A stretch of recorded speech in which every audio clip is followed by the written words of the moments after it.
What's going on, YouTube followers? It's time for this month's Q&A video. It's May 2014 and I'm going to be answering some questions from you guys. Alright, so here we go. First question of the day comes from Park Our Junkie 14, and he asks, how do you make your protein pancakes you always post on Instagram?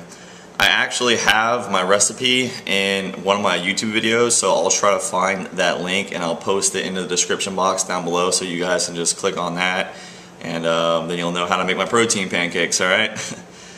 Alright, second question comes from Basil Whale, or Whale, I'm not sure if that's how you pronounce your username, but he asks, are the macros that I've been talking about for my recent bulk updates, are those the macros that I eat year-round, or am I just eating those to gain weight? Those are actually the macros that I'm just eating currently to gain a small amount of weight each month. And I've noticed 3,500 calories. I gain around a pound a month, but I do have 1 to 2 to 3 to 4 cheat days each month.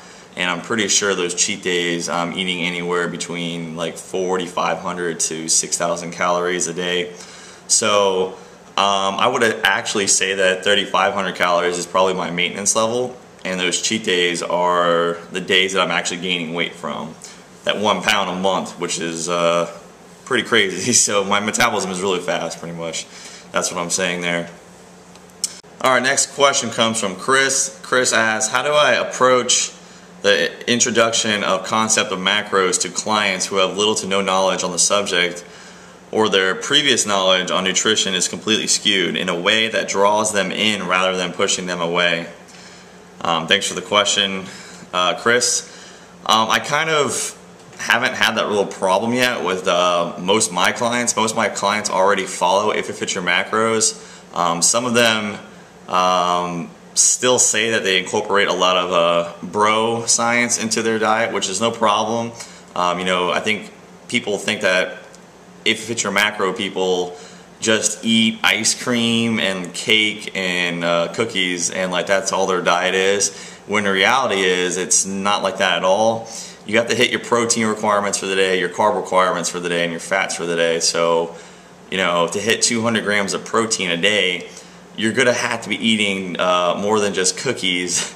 You're gonna be eating, you know, chicken breast, meats, vegetables, you know, eggs, fish, because those foods are high in proteins. You would not be able to hit nowhere near even 100 grams of protein a day if you ate nothing but junk food. So most of my clients are still, you know, eating those quote-unquote bro foods, which is not a bad thing at all, because you're going to need to eat those foods to hit your macronutrient requirements for the day.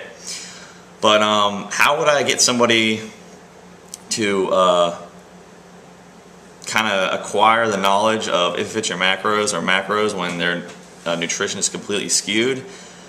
I would pretty much show them the scientific proof. I would explain to them the science behind macronutrients. I would show them examples of myself, my clients, and you know, you don't want to be aggressive when you try to tell people about macronutrients and stuff like that, because usually they think that you're just trying to show off, and then they'll completely be pissed off for the most part. That's what I've noticed. But some people online who who see, you know, people post about, you know, oh, I'm eating this is fitting into my macros, and someone will be like, all right, man, you're eating nothing but garbage, bro. So their diet's crap.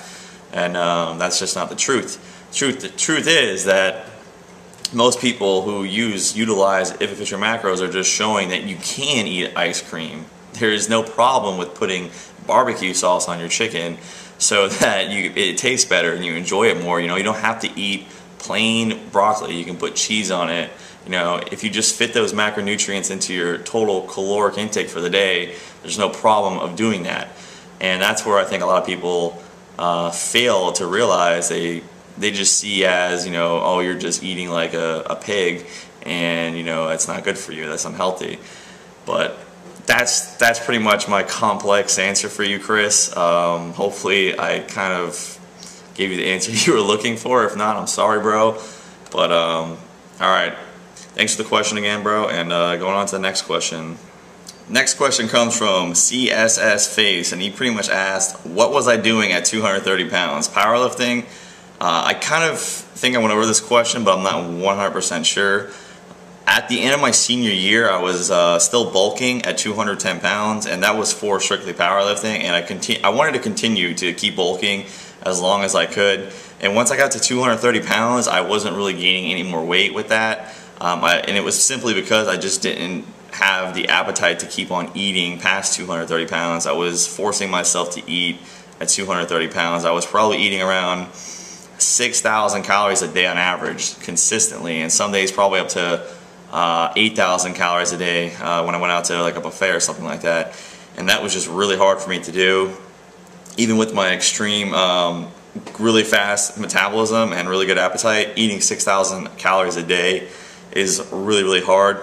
My body is not made to be really big. I'm pretty much an ectomorph, an ectomeso, and I would say probably leaning more towards the side of an ectomorph. So I was literally forcing myself to be a 230 pound man, when reality was my body wanted to be probably only around 200 pounds if I just ate the way my body told me to, you know, if I just listened to my body and ate whatever I wanted.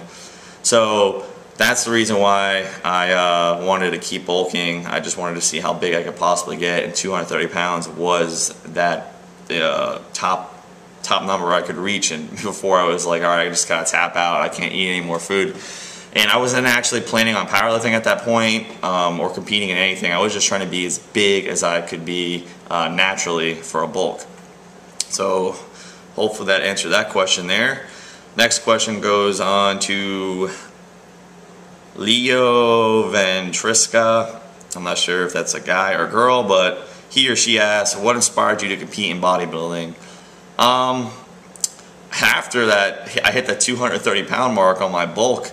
I remember saying, all right, it's time to start cutting now, because, you know, I just can't maintain this weight at 230 pounds. It's just too much food to eat. It's too expensive to eat, you know, this much. And it was miserable to eating, you know, 6,000 calories a day every day. And, you know, not to even see my weightlifting numbers really go up much was kind of depressing as well. So my next goal was, all right, time to get shredded, because I never got truly shredded.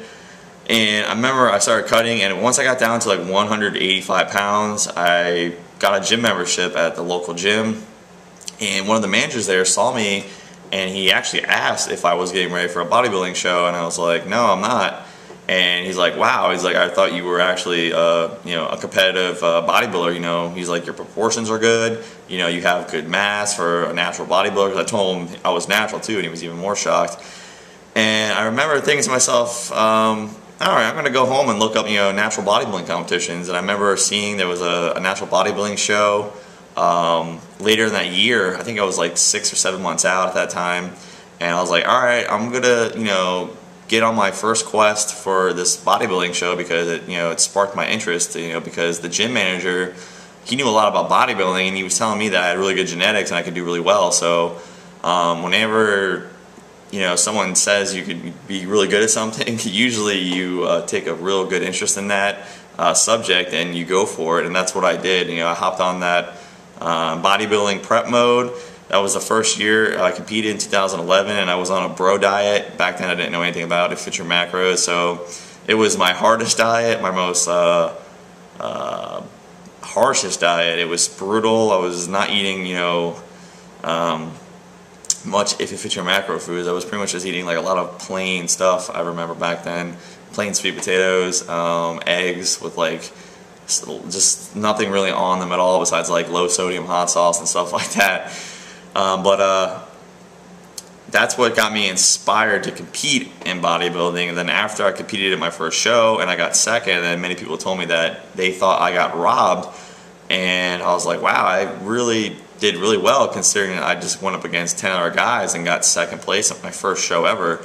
So after that, I was on my quest of seeing how far can I take natural bodybuilding. And then after, you know, realizing that first season was over, I knew I had what it took to be a natural pro bodybuilder, and I just continued my quest. And then, you know, 20 months later or 18 months later, I got my natural bodybuilding pro card, and then that's that. All right, next question comes from It's either Love Planny or Love Planny. I'm not really sure if that's how you pronounce your name or your username, bro. He pretty much is asking what are my opinions on alcohol, specifically on refeed days. Now, my personal preference is 1 to 2 drinks a day wouldn't really do much to you, if anything. But what I've noticed is I'm not really a big drinker, but I used to, enjoy myself and have a few drinks. But usually after 2 drinks, I've noticed that my performance in my workouts the next day goes down big time. So the great example I could use was back last year when I went on my cruise. I had probably like 5 to 7 mixed drinks, and I remember coming back home the next day and going to the gym, and I just felt so sluggish. I felt like crap. I felt dehydrated even though I had been drinking a good amount of water. But ever since that day, I have not had more than 1 drink because I feel like anything after 5 to 6 beers or 5 to 6 mixed drinks, for me personally, would affect my workout in a negative way, which I'm all about them gains, guys, okay? So, I'm not going to be drinking if it's going to be affecting my gains. But, a glass of red wine a day, a beer here and there, a shot here and there isn't really going to do much to you, and it shouldn't really affect you at all. And I would say the bigger you are or the more tolerant you are to alcohol, you can probably get away with more alcohol and not really seeing an effect on your workout. So hopefully that answered that question for you, bro. Thanks for the question. Some guys asking to see another day of cheating, full day of eating or cheat day videos. I'll be coming out with probably a full day of eating video again soon. I'm not really a big fan of those because everyone does those on YouTube. I've done one before, and I'm not really switched up my diet really much since that day. I still pretty much continue to eat big bowls of cereal in the morning, pancakes every day, chicken and vegetables every day pretty much, protein bar, ice cream, vegetables, stuff like that. It's not really, my diet doesn't really change much. I'm pretty a boring person when it comes to the variety of foods I eat. But whenever someone brings over food that I can track, like pizza from like Domino's or something, I'll push away some of my macros or save some of my macros for that pizza. But besides that, my diet's pretty much the same 7 days a week, and I enjoy it though. But to an average person, it's just gonna be boring to see me eat the same thing over and over again. All right, so next question comes from Jakin Barnes, and he asked pretty much what's the most I've weighed, and I think I've answered that, 230 pounds. What's the most I've ever lifted on bench, squat, and deadlift? I think I answered that as well, but I'll answer it again because I'm not 100% sure. In competition, my best bench press ever is 355 pounds at 18 years old at a body weight of 208.8 pounds. That was back in high school, my senior year, when that's all I did. I had clean and jerk and benched. I trained bench twice a week and I clean and jerk twice a week, and I think my other workouts were like maybe like 1 day of accessories like biceps, like rows, pull-ups, never really squatting that heavy or that consistently, and never really deadlifting that consistently either. But that was the most ever bench press, was 355 in competition. My best squat ever in competition was 410, and that was in 2013. I weighed 177 pounds at that competition. That was 100% raw, no belt, no knee sleeves, just me in the singlet. And my best deadlift in competition was my last powerlifting meet. I weighed 170 pounds, and I deadlifted 505 pounds, and I'm hoping to break the squat and the deadlift, my best squat and deadlift records at this next powerlifting meet. Bench, I probably won't be able to touch 355 pounds, pause until I get back up to 200 pounds because I just feel like being this lean is not helping my bench press as much as it could be, because the bigger I get, especially my stomach, my range of motion gets way, way less, and that equals a lot more leverage, and leverage with me personally helps me a ton on bench press. So staying lean, keeps my leverage, really great. I mean, not literally great. It's actually hurting me. My range of motion is so long because I don't got short arms. So, but I'm not complaining. I'm hoping to hit 315 at this next meet, and 315 at a body weight around 180 pounds or less would be a personal record for me. I've never hit over 300 pounds under 180, so that's the goal for this next meet. All right. So next question comes from Jasmine C, and I'm not sure if it's a girl or a guy, he or she asks, are you always motivated to train, and what is making you so motivated?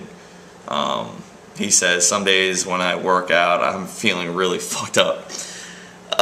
You know, some days, you know, everyone has their good days and their bad days. I remember hearing a famous Olympic weightlifter talk about how if he only went to the gym on the days that he wanted to, he'd only go to the gym 5 days a year. So that's a great example, and that was coming from like an Olympic weightlifting champion. And that's kind of like the same with me. You know, some days I don't really feel like going to the gym, but I know that it's more beneficial for me to go to the gym than not going to the gym. So that alone pushes me to go work out and to push myself. And regardless if I have a good workout or not, I know that it was the better choice to do than just stay home and not work out at all. So hopefully that answers that question for you, bro. Music definitely helps me though, keep myself motivated when I'm at the gym. If I'm feeling down or like not really, you know, amped to kill the weight, music and focusing on just getting hyped up from the music helps a lot though. Alright, next question comes from Yo No, I'm pretty sure that's how you pronounce your name, 123, and he asks, how do I track my meat? I'm guessing you're really asking me if I track my meat being either cooked or weighed out raw. Me personally, guys, I always weigh my meat cooked, because one time I did weigh out 4 ounces of chicken breast raw and then I cooked it, and it came out to be such a small serving that I couldn't fathom that that was 4 ounces of chicken breast. So ever since that day I've been just weighing my meat specifically cooked. Other foods like, you know, dry foods, I always weigh raw, like rice, oatmeal, you know, liquids, you know, all that stuff is weighed raw. But meat is, I always weigh my meat cooked, so that's just the way I've been doing it, guys. If you're gonna do it one or the other. Don't like weigh your food raw one day and then track it as that, and then the next day, you know, weigh it cooked, because it's gonna be kind of different. The calorie intake is gonna be different because the meat, it changes in weight as you cook it. You know, usually it weighs less after you're done cooking it, I'm pretty sure, unless if like you're adding boatloads of like seasoning and sauces to it. But personally, guys, I would just go with weighing it cooked. It's just easier that way, and it's less of a mess too. Alright, so next question comes from, you know what, actually it's not even a question.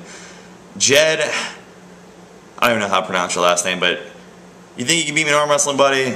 Let's do it, bro. Whenever we meet, bro, we're gonna arm wrestle, and I'm gonna remember this video, and we're gonna arm wrestle on camera. So if you think you can meet me, bro, come get some. But congrats on hitting your PR on bench press that you commented about on this video. But you're not taking me, bro, in arm wrestling, I'm telling you.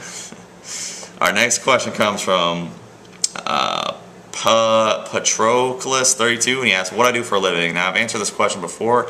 I'm a personal trainer and an online coach. That's how I make my living, guys, and I do make some chump change on YouTube from AdSense, but it's not much to really be saying making a living off YouTube. Alright, next question comes from Lockton Khan, and he asks, he has two questions. What would you say your body fat percentage is? Well, you forgot the B in body fat, but I get your point. Right now, I would say my body fat is probably around 8 to 9%. In the morning, I look way leaner, and during the day, I look a lot more fuller and fluffier, but still, like, you know, really lean, I guess. And the second question is, he asks, do I really have a wife? Is that true? That is true, guys. I do have a wife, and I do have a kid. I don't post my personal life on YouTube because I just feel like that's not what I want to be doing with my YouTube. I strictly made this YouTube, guys, to show my life as a bodybuilder and to help you guys out and to, you know, give you guys advice and to show like my, you know, journey for what I'm doing in bodybuilding. It's not Beast Aesthetics personal life. Now I know a lot of other YouTubers, you know, will have their workouts with their girlfriends or show their kids. But personally, guys, I don't think that's the smartest way to go about the internet. The internet's full of, let's just be polite and say, creeps.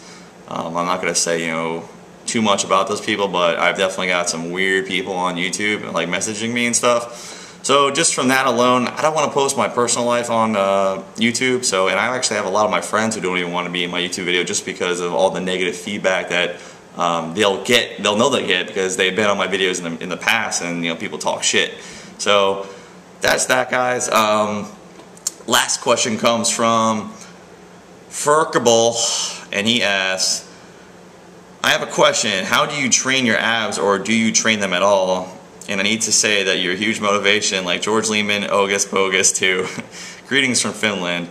Well, thanks, brah. I really do appreciate that. As for your question about my abs, I do train abs. I train abs usually on my back day or my leg day, depending on my mood, I guess. And I really don't do anything complex for my ab training. I do get a lot of questions about do I hit my obliques a lot because my serratus is so sharp. Personally, that's all genetics and body fat percentage that show the definition in your serratus or abs. As for my ab training though, usually I stick to something basic like, you know, captain's chair, leg lifts, or weighted sit-ups, and that's pretty much it, guys. There's nothing secret about my ab training. And that's it, guys. That was all the questions. Thank you guys for posting all them. Please post more down below for June's Q&A. As always, thanks for watching. I'll catch you all later. Deuces, bros. Beast out. Boom. Boom. May the aesthetics be with you guys.